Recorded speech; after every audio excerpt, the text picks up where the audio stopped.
Hey everyone, welcome back to Pixel Developer. If you're new here, this channel is all about Android development, especially Kotlin, Jetpack Compose, and Android TV. So if you're learning modern Android or building TV apps, make sure you subscribe because we upload practical tutorials every week. In today's video, we're going to look at LazyColumn, LazyRow, and nested lists in Jetpack Compose TV. These components are used to display scrollable content on TV, like vertical menus, horizontal movie carousels, and Netflix-style home screens. The best part is that they work almost the same as mobile Jetpack Compose, just with TV-optimized focus handling. We'll implement them one by one. First LazyColumn, then LazyRow, and finally a nested list UI combining both. By the end of this video, you'll know how to build a smooth listing UI for Android TV using Jetpack Compose. Alright, let's jump into Android Studio and get started.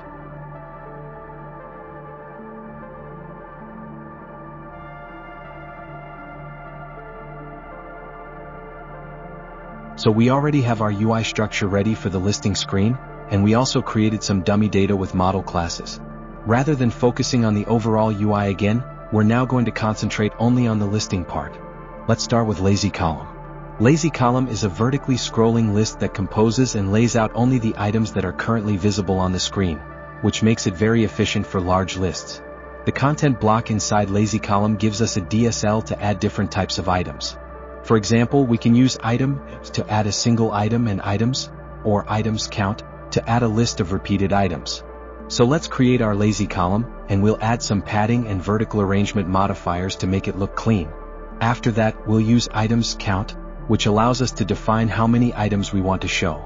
This function also provides parameters like key, count, item content, and content type, but for now we'll just use count because we simply want to show a list based on the number of items in our dummy data.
Now that our LazyColumn is ready, let's move to the next part, LazyRow.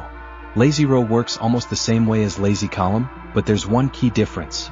Instead of scrolling vertically, LazyRow scrolls horizontally.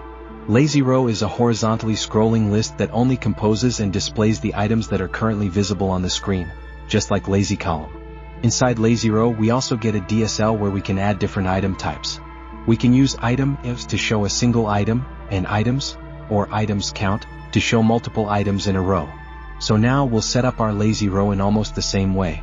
We'll add padding and arrange items properly so the row looks neat on the TV layout. Then we'll use items count again, and this time instead of a vertical list, all our data will be displayed horizontally, allowing the user to scroll left and right using the TV remote. That's the power of LazyRow, clean, smooth, and perfect for movie carousels and content sliders, just like you see in Netflix or Prime Video.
Now it's time for the final part of this video, nested listing.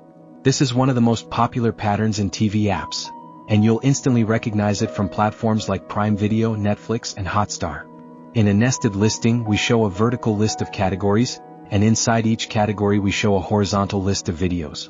So first you scroll up and down to switch between categories, and then you scroll left and right to explore videos inside that category. This is exactly how modern streaming apps display their homepage. To achieve this structure in Jetpack Compose TV, we simply combine the components we already learned. We use a LazyColumn for the vertical list of categories, and inside each item of that column we add a text for the category title, followed by a LazyRow for the horizontal list of videos inside that category. That's it. LazyColumn outside, LazyRow inside, and boom, you get a Netflix-style nested scrolling UI with very smooth focus navigation using the TV remote.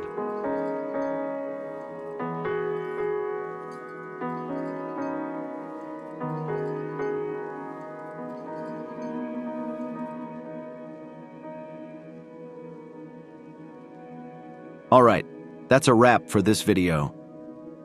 I hope you found it helpful. The complete source code is available on GitHub. You can find the link in the description below.